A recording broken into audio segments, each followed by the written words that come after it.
पांढरा आला का आता? आला. नमस्कार, मी तलाठी विलगर बालाजी. आता आपण कातर्दे दिगर येथील पुनर्वसन क्षेत्रातील ज्या शेतकऱ्यांना वैजाली शिवारात शेतजमीन भेटलेली आहे त्यांच्या समस्या, त्यांच्या अडचणी जाणून घेण्यासाठी आपण वैजाली शिवारातील शेतामध्ये पोहोचलो आहोत. आपल्यासोबत या क्षेत्राचे मालक खुमा पाशा वसावे आहेत. यांच्या गट नंबर 111+112 या क्षेत्रात आपण पोहोचलो आहोत. या ठिकाणी त्यांनी कापूस या पिकाची लागवड केलेली आहे 2016-17 या वर्षामध्ये. आपण त्यांना विचारूया.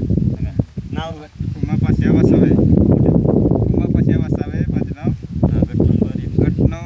गट नंबर 100+112. बरोबर. क्षेत्र 1 हेक्टर. या क्षेत्रात कापूस लागवड केलेली आहे.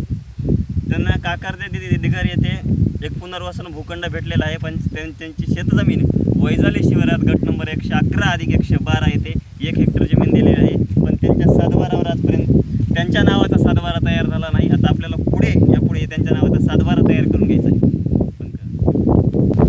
चालू करा. अशा प्रकारे आपण कातर्दे येथील क्षेत्रामध्ये येऊन शेतकऱ्यांच्या प्रत्येक शेतामध्ये कोणत्या पिकाची लागवड केलेली याची माहिती घेत आहोत.